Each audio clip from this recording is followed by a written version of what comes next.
Cavite, Bulacan, Bataan. Ilan ito sa mga probinsyang naiisip natin agad pagdating sa usaping kabayanihan, revolusyon at kalayaan. Pero lingid sa kaalaman ng iba, mayroong isang lugar sa probinsya ng Iloilo na malaki rin ang naging kontribusyon sa ating pagiging malayang bansa. Ngayon, sa isang espesyal na Independence Day feature ng Report kay Boss, balikan natin ang isang yugto ng ating kasarinlan kung saan ay tatag ang revolutionary government sa Kabisayaan. Ako po si Carla Lizardo at sama-sama tayong magbalik tanaw sa kasaysayan dito sa Tatak Pinas.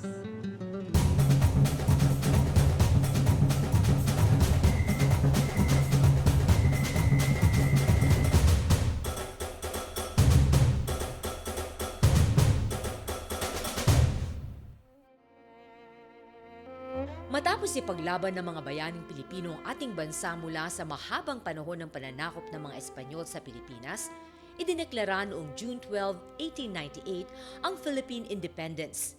Kasabay nito ang pagwawagayway ni Pangulong Emilio Aguinaldo ng ating watawat sa unang pagkakataon na nangangahulugan ng pagiging malaya nating mga Pilipino sa kamay ng mga Espanyol. Ngayong taon, ipinagdiwang natin ang ika-117 taong anibersaryo ng ating kalayaan na may temang Kalayaan 2015, tagumpay sa pagbabagong nasimulan, abot kamay na ng bayan. Ang tema ng kalayaan sa taong ito ay ang pagdiriwang di lamang ng ating independensya, kundi ang mga pagbabagong nangyari sa mga taong ito, no? I mean, and in recent years, no? Ano yung mga pagbabagong ito? Ito ay mga reforma, halimbawa sa larangan ng kampanya ng pamahalaan laban sa korupsyon, ibang mga reforma sa larangan ng pamamahala ng iba't ibang mga ahensya, ang mga attempts ng pamahalaan, mga programa para matugunan ang mga problema sa iba't ibang bahagi ng ating bayan.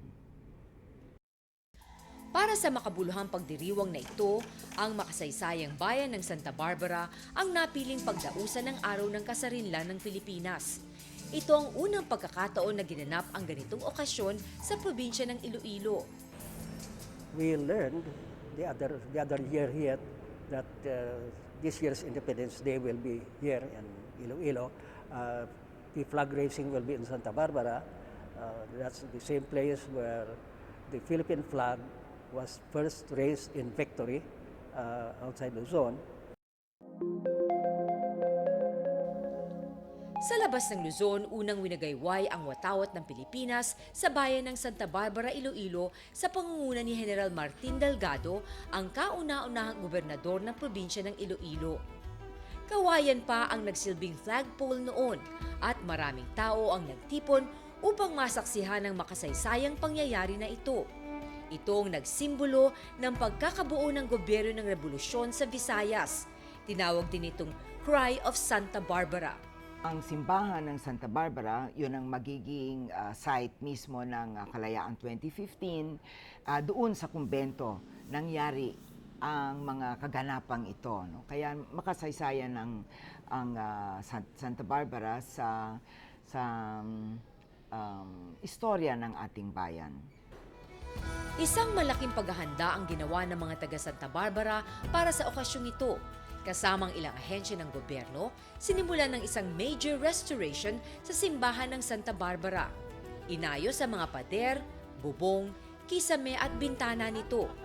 Nagdagdag ng ilang mga palamuti, ngunit pinanatili pa rin ang natural at dating imahe ng simbahan. The first things that he thought of was to restore this provincial government, the Capitolio Provincial of Iloilo, to what it was in 1900. So when we learned that the celebration of Independence Day would be here, we sort of hurried up the completion of the restoration. And with the help of the National Historical Commission, we are almost finished with this, and also the restoration of the Santa Barbara Church and Convent Meron din kaming itatayong exhibit sa loob ng simbahan upang ipaliwanag. Una, syempre, yung kahalagang pagkasaysayan nito. And then, pangalawa, yung restoration na ginawa because gusto rin namin maging aware ang ating publiko sa heritage, no? Sa pamanang pangkultura ng ating bayan.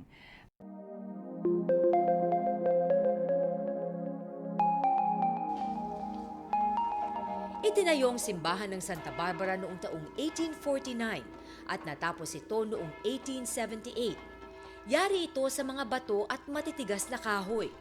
Noong 1948, may ilang parte ng simbahan ang nasira dahil sa isang malakas na lindol na tumama sa Panay Island. Sa tulong ni Monsignor Enrique Perez, muling naisaayos ito. We will make this a museum, sort of, because on the ground floor will be the library and archives. Okay, and also we have a project of writing the biographies of our heroes and collecting the works of our illustrious Ilocos. Pinangunahan ni Pangulong Benigno Aquino III ang pagwawagayway ng watawat ng Pilipinas noong araw ng kalayaan sa harap ng simbahan ng Santa Barbara. Gaya ng nangyari rito noong 1898, nagtipon din ang mga tao sa harap ng simbahan upang saksihan ang pagwawagayway ng watawat ng Pilipinas. Nag-alay din ng Pangulo ng bulaklak sa monumento ni General Martin Teofilo Delgado. Pinanganak si General Martin Delgado noong November 11, 1858. Sa murang taon na 25, naging Teniente Mayor siya ng Santa Barbara at kinalaunan ay naging Kapitan Munisipal o Gobernador. Ipinangalan sa kanya ang pinakamahabang kalye at ang regional headquarters ng Philippine National Police sa Iloilo City. Hinango din sa pangalan niya ang ilang barangay at kalye sa Iloilo.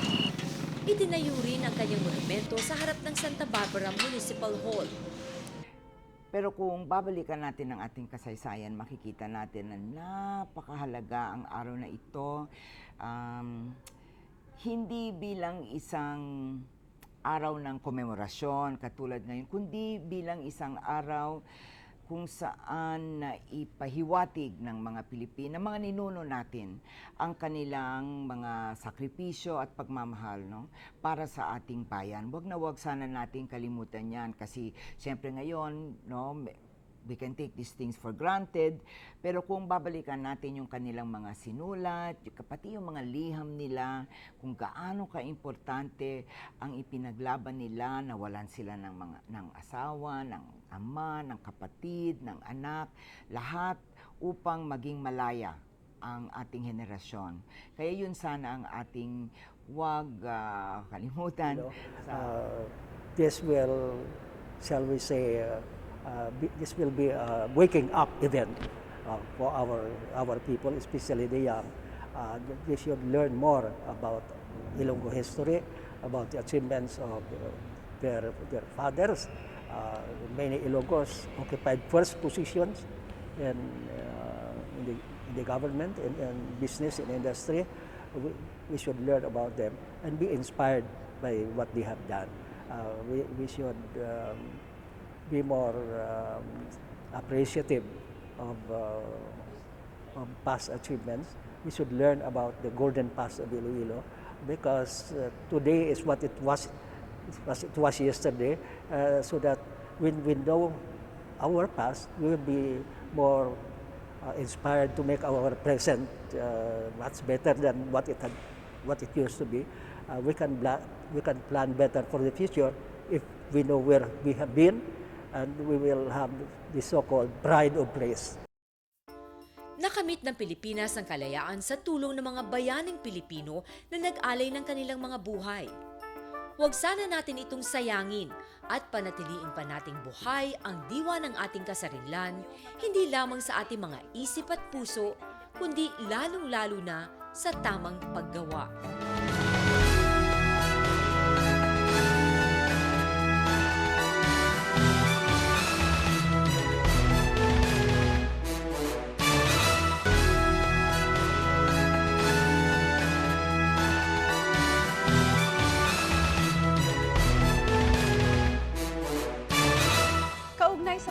pagdiriwang ng ating kalayaan, lumipad si Pangulong Benigno Aquino III tungong Japan para sa isang state visit at para pagtibayan pa ang pakikipag-ugnayan at pagkakaibigan natin sa kanila.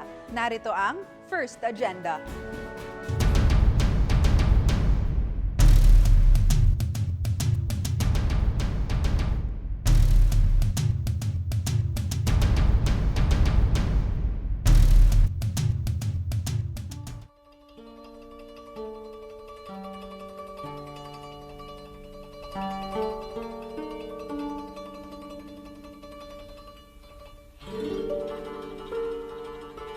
Ang kultura ng Pilipinas ay binubuo ng iba't ibang impluensya mula sa mga bansang mananakop. Kung titignan ng kasaysayan, isang bansang Japan sa may malaking kontribusyon dito. Naging mananakop at kaaway mang turing noon ang imperyo ng Nippon o Japan, nagbago naman ang pagtuturingang ito sa paglipas ng panahon. Japan and the Philippines know what it is like to overcome the scars of the past and build ties of friendship that promote each other's stability and prosperity. These past 59 years, our bond has grown to transcend diplomacy and set a global example of cooperation and friendship that leads to security in every possible aspect. Sa kasalukuyan, isang imperyo ng Japan sa mga matatag na kaibigan ng Pilipinas. Japan and the Philippines have always focused on maximizing each other's advantages, not simply to address our shortcomings, but to build a relationship where we truly strengthen one another. Peace and security are the foundations of all progress. They are the pillars on which all forms of prosperity are built and sustained. After all, in the long history of the human race, is there even one example of a nation that has developed and consequently paved clear paths for its people to live dignified lives despite being enveloped by conflict?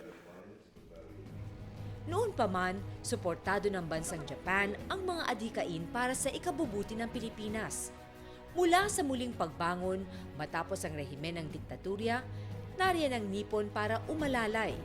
Sa katunayan, isang bansang Hapon sa kumilala sa pamahalaan ng kauna-unahang babaeng pangulo ng bansa, si Pangulong Corazon Aquino.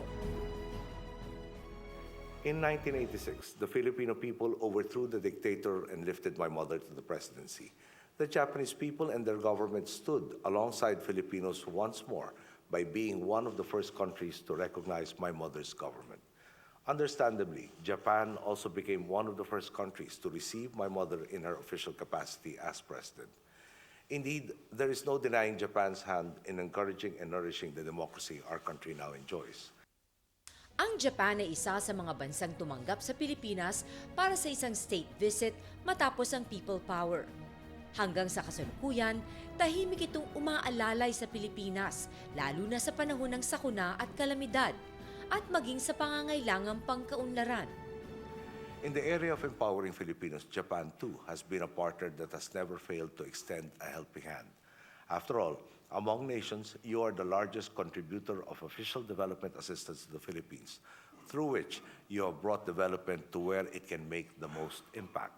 For example, you have been working very closely with us to improve urban transportation. In terms of adapting to climate change, you have been equally helpful. For instance, you have shared your knowledge with us on how to construct infrastructure that have catchments as a feature, thereby helping us in our effort to build back better from the previous natural calamities and become more resilient in the face of increasingly powerful and frequent typhoons. Marahil dahil sa paniniwalang nagkakaisa ang dalawang bansa sa rehiyon ng Asya, hindi nagkakaiba ang Pilipinas sa Japan. Gaya ng Pilipinas, niyayakap pa rin nila ang tradisyonal na buhay sa kabila ng makabagong panahon at mabilis na takbo ng teknolohiya para sa mas progresibong ekonomiya. At dahil na rin sa malalim na pagkakaibigan at mahusay na ugnayan ng dalawang bansa, inimbitahan ng Japan si Pangulong Benigno Aquino III gaya ng kanyang ina na si Pangulong Cory Aquino para sa isang state visit. Ito ang unang state visit sa Japan para sa taong 2015. Isa itong pribilehyo para sa Pilipinas dahil sa bihirang imbitasyon ng bansang Japan sa mga karatig bansa nito na magsagawa ng state visit. At bilang pagkilala sa bilateral relations, agad na tinanggap ng Pilipinas ang naturang imbitasyon. I express my gratitude to Their Majesties, the Emperor and Empress, the Prime Minister, and the Government of Japan and the people of Japan for the honor of being invited as a state guest and for the warm hospitality with which the Japanese government and its people have welcomed me and my delegation. Indeed, these past few days we have had the good fortune of experiencing what the Japanese people call omotenashi.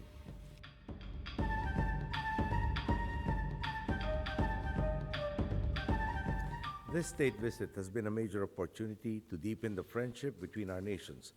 The spectrum of cooperation between Japan and the Philippines is vast, and I am proud to announce that we have made significant strides in nearly all aspects of our relations. First and foremost, we have affirmed that the strategic partnership between our two countries has entered an enhanced and elevated stage.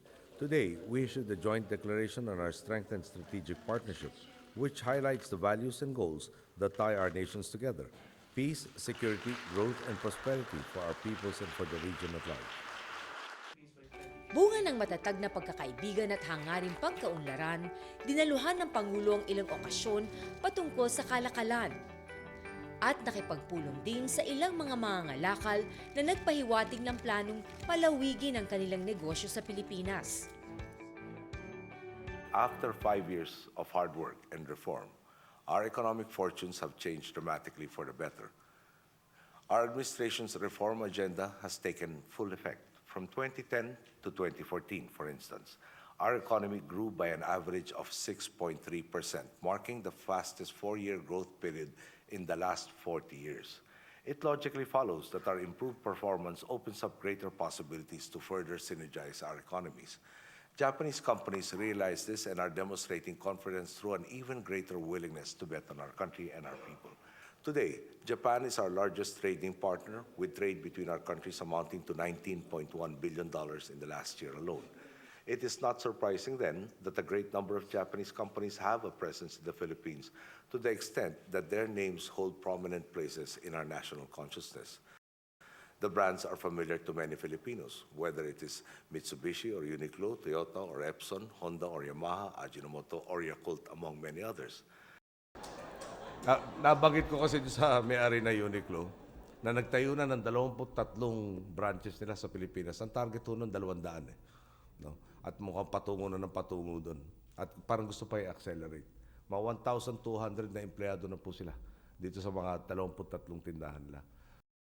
Maliban sa tulong sa panahon ng kalamidad at pangkaunlaran, kaakibat din ng Pilipinas ang Japan sa usaping pangkapayapaan. At dahil sa nagkakaisang adhikain sa pagkakaroon ng pangmatagalang kapayapaan, naging lubos ang pasasalamat ng Pilipinas sa suportang ipinapakita ng kaibigang bansa. The Philippines likewise reiterated its appreciation for Japan's role in the Bangsamoro peace process. They facilitated the first meeting between myself and the leaders of the Moro Islamic Liberation Front, despite being given short notice. These helped us build the necessary trust to move forward with the peace process. Moving forward, the Philippines is truly grateful for Japan's continued support in this endeavor. Japan has supported our peace process through their involvement in the International Contact Group, the International Monitoring Team, and the Independent Commission on Policy, and through the initiatives supported under the Japan Bangsamoro Initiatives for Reconstruction and Development and through your International Development Agency. This brings me to your support for peace in the Philippines. My very first meeting with the leaders of the Moro Islamic Liberation Front happened because Japan opened its doors to us on very, very short notice. They provided an environment where both sides could see the sincerity of their dialogue partners. This was a breakthrough in the peace process, which we thought had reached a deadlock. Now, we are determined to get the Bangsamoro Basic Law passed in Congress, which will be a major step in freeing thousands of our countrymen from the shackles of conflict and in attaining lasting peace and prosperity in the autonomous region. This was made possible with the help of our gracious and faithful ally, Japan, whose commitment to peace and security really shone through. Determinado rin ang bansang Hapon na tulungan ng Pilipinas sa pagpapalalim ng kaalamang pangkalusugan, paggawa at empleyo sa ilalim ng makabagong pamamaraan. Gayon din ang pagbibigay ng tulong pangdepensa sa isang pagbabahagi ng kaalaman at kakayahan na maituturing na higit pa sa ugnayan ng ordinaryong kaibigan. Mr. Prime Minister, in the region they come from, there is a dialect which I speak called Kapampangan. Coincidentally, in Kapampangan, the word abe means friend. I must say you have been a true abe to me and to my people. I consider you a kindred spirit, and my countrymen and I wish you even greater success.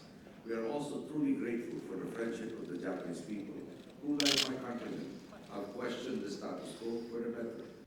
Sa tulong ng isang progresibong bansa gaya ng Japan at sa tuwid na direksyon na tinatahak ng Pilipinas, higit na matatamasa at magiging malinaw ang progresong hinaharap ng bansa.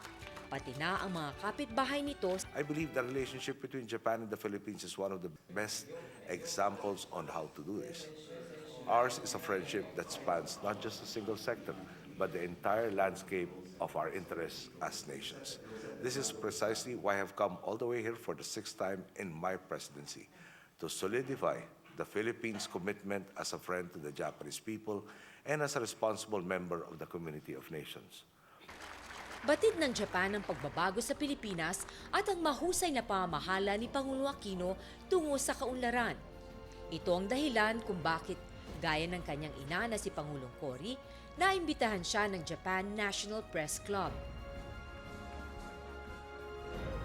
The Philippines that you cover now is far different from that covered by your predecessors during those troubled times. Media is free to report the facts and to speak its mind. The Philippine government merely joins the chorus of voices in asking that media provide the true and fair accounting of events and balance its roles in promoting vigilance and encouraging enlightened discourse for our citizens. Allow me now to brief you on the events of this memorable and fruitful state visit, in which I retraced a lot of the steps my mother took when she came to Japan in November of 1986. In fact, back then she spoke to the same institution, I believe, in this very building. Naging abalaman sa mga pagpupulong at mga okasyong pangkaunlaran at pang-ekonomiya ang Pangulo, hindi naman niya pinalampas ang pagkakataong bisitahin at kamustahin ang mga makabagong bayani ng Pilipinas. Sila ang mga kababayan natin na patuloy na nakikipagsapalaran sa bansang Japan o di kaya'y nakahanap ng ikalawang tahanan sa kaibigang bansa. Mixed emotions din po ako kapag umaharap nga sa ating mga Filipino community. Sa isang banda, masaya akong makita ang tagumpay na tinatamasa ng mga kababayan natin sa iba't ibang larangan.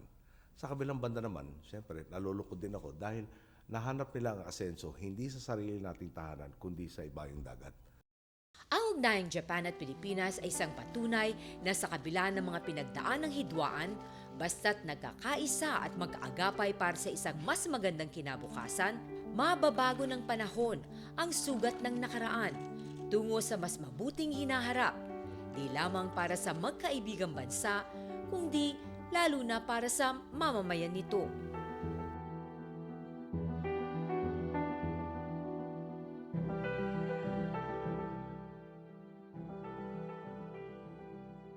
Manatili lang pong nakatutok dahil magbabalik pa ang Report kay Boss.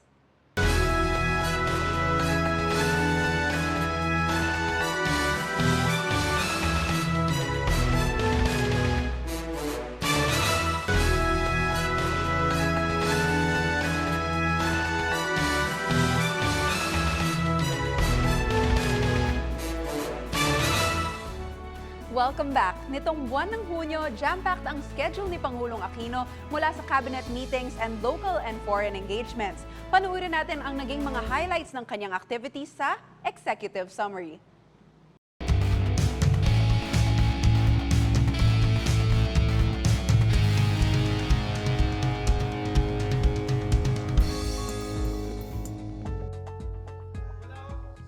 Bago pa man magsimula ang pasukan ng mga mag-aaral, pinangunahan ni Pangulong Benigno Aquino III ang paghahanda para sa pagbubukas ng klase na ginanap sa Brigada Eskwela sa Marikina Elementary School bilang parte ng Oplan Balik Eskwela Project ng Department of Education. Ininspeksyon ng Pangulo ang mga newly renovated classrooms, ang proseso ng pag-e-enroll ng mga mag-aaral, pati na rin ang mga learning materials na gagamitin ng mga estudyante ngayong taon.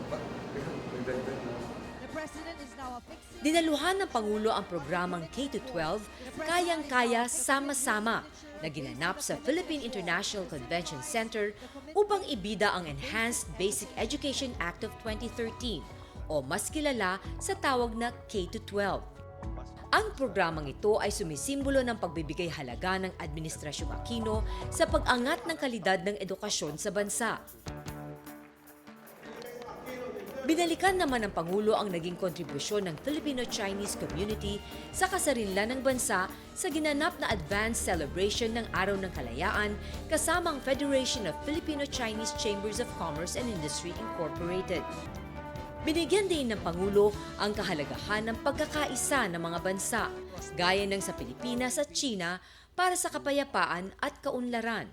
The kind of world we live in today's demands greater solidarity from all nations, based on the truism that stronger relationships between nations redound to the benefit of their peoples and also to the entire world, as long as our relationship is strengthened by mutual respect, determination to maintain fairness and harmony, and a firm commitment to the rule of law. Sa pagbisita ni Pangulo Aquino sa Iloilo, pinangunahan niya ang inspeksyon ng iba't ibang infrastructure projects sa lalawigan.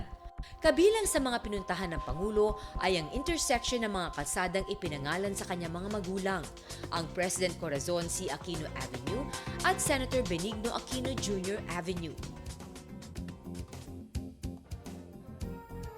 Sa Iloilo rin piniling dumalo ng Pangulo para sa pagdiriwang ng ika-117 anibersaryo ng Proklamasyon ng Kalayaan ng Pilipinas mula sa pananakop ng Espanya.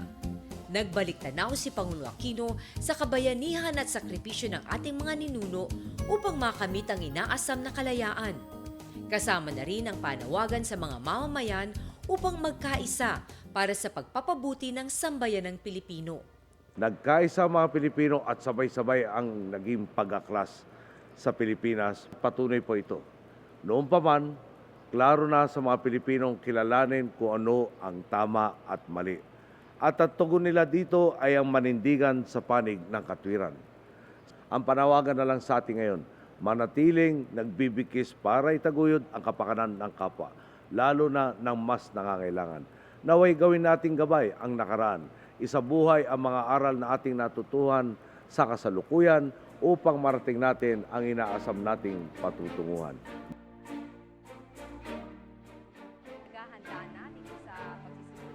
Matapos nito'y dumiretso ang Pangulo sa Casa Real de Iloilo o ang dating Capitol Building ng lalawigan upang ipagdiwang ang 117th Independence Day Von d'Honneur. Unang beses itong ginanap sa Iloilo dahil kadalasan itong ginagawa sa Palasyo ng Malacanang sa Maynila. Sa kanyang talumpati, ipinaabot ng Pangulo ang pasasalamat sa international community sa patuloy na pag-unlad ng Pilipinas. My country has indeed achieved so much. Yet we did not do all this on our own. We reached our goals sooner because of the international community, who recognized our earnest efforts and saw an honest government and a people truly worth helping. This in turn breeds in us a debt of gratitude, what we call utang na loob, shown in our determination to do our share to address the world's problems. Sinaksihan ng Pangulo ang ceremonial turnover ng 75 mga armas mula sa 145 combatants ng Moro Islamic Liberation Front papunta sa International Decommissioning Body bilang parte ng kasunduan sa pagitan ng pamahalaan at MILF. Kinilala rin ni Pangulo Aquino ang sinseridad ng MILF sa Bangsamoro Agreement upang makamit ang matagal nang inaasam na kapayapaan sa Mindanao. Mga boss, kailangan ko pong bigyan din. Ang mga kapatid nating Moro ay nangako at ito ang prueba ng kanilang katapatan sa ating harapan. Kusang loob pong inilatag ng ating mga kapatid ang kanilang armas. Alam nilang nariyan pa rin ang banta ng karasan mula sa mga private armed groups. Pero sa ginawa nilang ito, tila sinasabi nila sa atin, kapatid, itong pantanggol namin sa sarili namin, di na namin kailangan. Buong pagtitiwala naming ipinapaubaya sa inyo ang aming kaligtasan.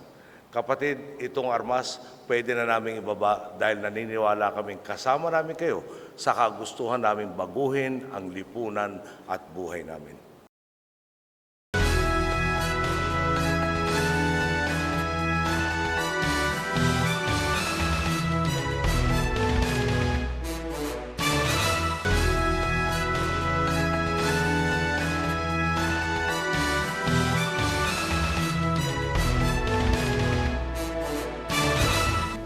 Para sa aming previous episodes, maaari niyo po kaming mapanood sa rtvm.gov.ph at sa YouTube.